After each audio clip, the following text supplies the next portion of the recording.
O que será que a gente pode aprender sobre educação com essa história sobre um garoto que encontra sua avó no leito de morte, que nos conta o Djely Boubacar Ndiaye? Vamos ver? Olá, pessoas lindas e maravilhosas. Eu sou Rosimara Quelela, sou fundadora do Umbango, Espaço Cultural Virtual, e aqui nós compartilhamos conhecimentos, percepções sobre arte, educação e saúde em Afroperspectiva. O que será que a gente pode aprender sobre educação com essa história sobre um garoto que encontra sua avó no leito de morte, que nos conta o Djely Boubacar Ndiaye? Vamos ver? Il a vu sa grand-mère sur son lit très fatiguée. On peut dire très malade. Grand-mère, as-tu peur de mourir? Elle lui dit, viens me voir. Avant ma naissance, j'étais dans la demeure la plus belle de la terre, le ventre de ma mère. Et un jour, même avant ce jour, j'étais bien dedans, j'avais tout ce dont j'avais besoin. Et un jour arrive, on ne fait pas passer une porte vers un autre monde. Au début, j'aimais pas. J'ai crié, j'ai pleuré. Et les bras tendus vers moi, des sourires. J'ai très vite aimé être un enfant choyé, câliné. Et je voulais rester un enfant pour toujours. Et on m'a fait passer une autre porte vers un autre monde, le monde des adultes. Il y a une partie que je n'aimais pas du tout. Une autre partie de ce monde-là que j'aimais. Rencontrer des gens, un mari, de l'amour, des enfants et voyager partout. Je voulais rester ainsi, belle, jeune et voyageuse. Mais à peine vouloir rester dans ce monde-là des adultes que l'on m'a fait passer une autre porte vers un autre monde. Le monde de la vieillesse, de l'âge mûr. Comme le fruit d'un arbre, prêt à être acquis pour nourrir l'univers. Et là, je suis au terme de ma vie, tu me demandes si j'ai peur de mourir. Je voulais juste te dire que durant tout ce temps-là, moi, ta grand-mère, j'ai appris qu'il me reste une autre porte à traverser et je suis prête. Mais grand-mère, alors tu ne seras jamais partie? Tu sais, c'est ainsi la vie. Naître, grandir, mourir pour mieux revivre. Alors à chaque instant, danse. Et moi, que tu célèbres, je serai avec toi. Et je danserai avec toi. Danse. Danse. Danse.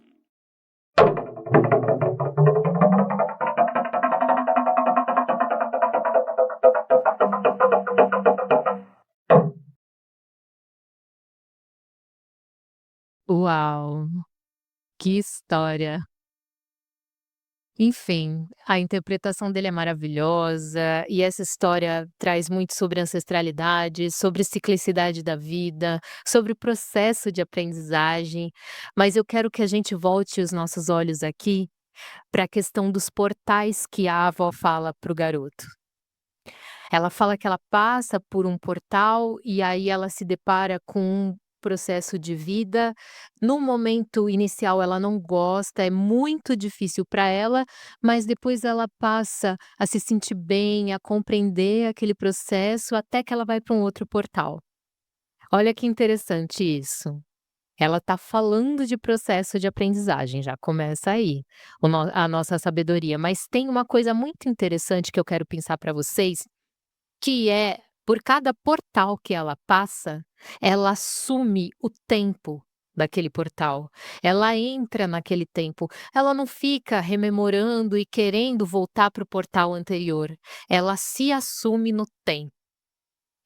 E a aprendizagem que eu trago aqui para a gente refletir sobre é o quanto nós, que estamos aqui vivendo numa sociedade ocidental, conseguimos assumir a nossa presença no tempo.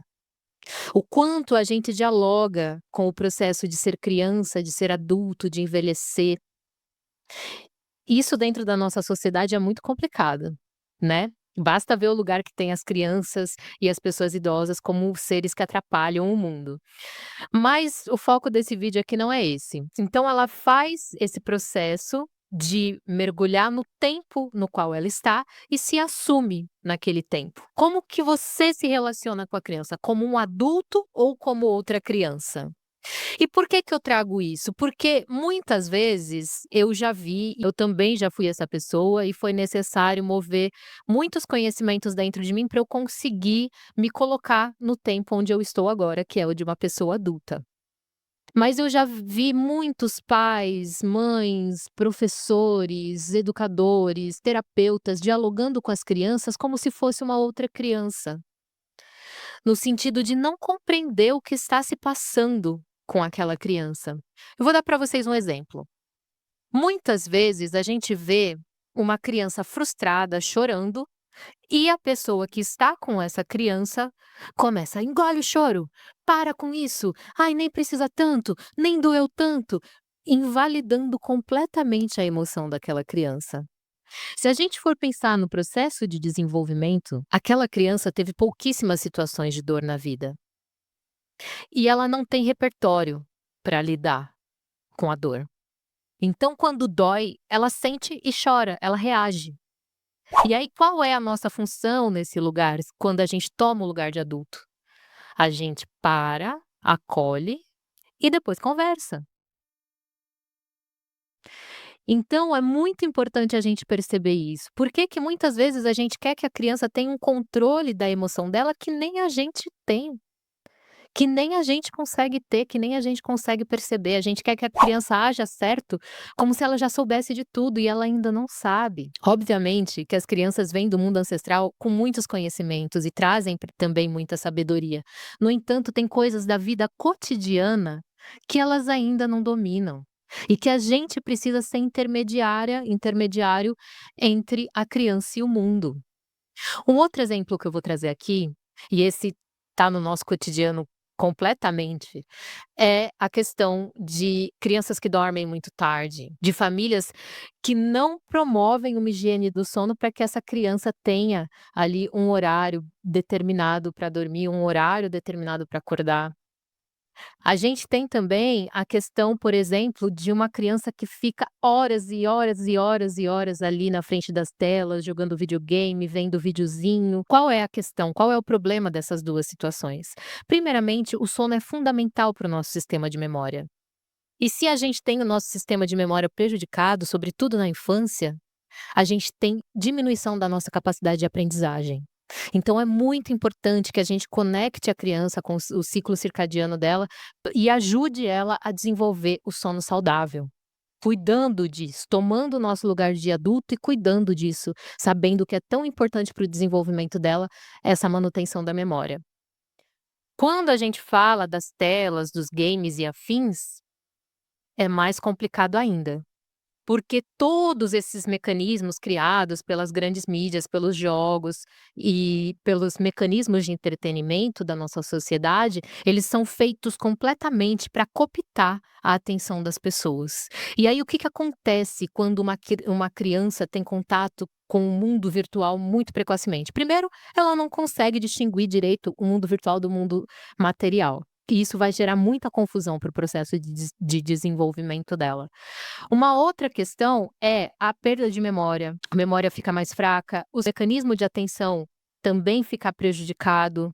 A relação dela com outras crianças e com o entorno social dela é muito menor e ela se torna intolerante às outras pessoas, no sentido de sociabilização mesmo, de aprender a negociar a presença. Por quê? Porque quando ela tá no telefone, ela tá ali, ó, só com o dedinho, vivendo só a vontade dela. Quando ela tem que interagir com outra pessoa, ela precisa negociar, ela precisa ser contrariada. E aí, se ela não tem esse mecanismo formado para negociar e para tolerar a frustração, o que que ela vai fazer? Ela vai fazer uma birra, ela vai evitar o contato social com as pessoas.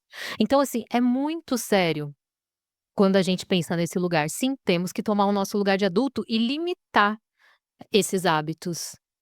E colocar contorno para essa criança. Para vocês terem uma ideia, a Sociedade Brasileira de Pediatria, ela indica que crianças de 0 a 2 anos é 0 telas, 0, nada, nada. De 2 a 5 anos é 1 hora de tela por dia, de 6 a 10 anos é 2 horas de tela por dia e de 11 a 18 anos são 3 horas de tela por dia. Ou seja, a Sociedade Brasileira de Pediatria está preocupada com a presença das crianças dentro do mundo virtual, porque aquilo é um mundo mesmo, né? A gente não solta as crianças andando sozinha na rua e também não deveria soltar quando a gente está dentro de um ambiente virtual. Sendo assim, pessoal, é importante que a gente olhe para essas questões e se pergunte: qual é o meu lugar de adulto em relação ao que está acontecendo? Ai, Rose, mas ele vai fazer uma birra, ele tem crise de ansiedade, então é mais problemático ainda. É muito mais necessário que você tome medidas com urgência. E eu vou aproveitar esse gancho aqui para te fazer um convite. Eu estou promovendo o curso Ubuntuana, Infância para Além das Telas, e é um curso onde eu vou trazer a perspectiva africana para a gente conseguir encontrar mecanismos para lidar com o uso excessivo de telas das crianças no tempo que a gente está vivendo agora. Então fica aí o convite. Se vocês tiverem vontade de perguntar alguma coisa, é só me mandar aqui nos comentários ou ir lá nas minhas redes sociais e me mandar perguntas, mas eu vou deixar o link aqui embaixo para vocês verem toda a descrição do curso, como vai ser. Nós teremos aulas ao vivo para conversar, mas essas aulas ficarão gravadas para quem precisar ver depois e não conseguir estar junto com a gente no encontro, mas vai ser uma troca muito deliciosa e muito importante para que a gente consiga aí pensar outros mecanismos de perspectiva de futuro, para a gente construir um futuro melhor para nós e para as nossas crianças, porque são as crianças que vão cuidar do mundo quando nós estivermos velhos. Todas as pessoas precisam se preocupar com a infância. É assim que eu penso. Voltando aqui à conversa, quando a gente olha para essa situação, você fala, mas por que então, Rose, que a gente se vê sem entender o nosso lugar de adulto perante a criança? Porque a infância é algo muito novo na sociedade ocidental e nós vivemos numa sociedade que é regida pelo sistema ocidental. Então, dentro da sociedade ocidental, a infância vai surgir muito tarde. Eu não vou entrar em pormenores aqui, mas eu vou deixar aqui alguns dados para vocês pensarem sobre essa questão. Quando a gente teve a Revolução Industrial, ali na segunda metade do século XVIII, as crianças europeias de 4 e 5 anos trabalhavam em média de 12 a 14 horas por dia. A Revolução Industrial teve uma grande massa de mão de obra de crianças. A ONU só foi criar a Declaração de Direitos da Criança em 1959. E a Convenção de Direitos da Criança e do Adolescente só foi acontecer em 1989. Então, a noção de infância é algo muito novo ainda na sociedade ocidental. Ah, Rose, mas todos os pedagogos que estudaram a infância. Gente, tem muita história debaixo desse tapete. Eu só vou deixar esses dados aqui, vou deixar aqui uma matéria também para vocês perceberem aí a história da infância na cultura ocidental. E a gente vai conversando, porque tem muita conversa sobre esse assunto. Mas é um fato. A infância é muito recente dentro da sociedade ocidental. Se a gente for pensar em tempo histórico, em tempo de mudança de hábitos em massa, foi ontem. Então, eu trago para vocês isso e trago essa história do Boubacar Ndiaye, porque a história do Boubacar Ndiaye nos mostra que a infância é um conhecimento ancestral africano. Os africanos conhecem a infância há muito tempo. E eles percebem a importância de cada etapa da vida por conta da percepção de ciclicidade da vida que é presente nas diversas culturas africanas.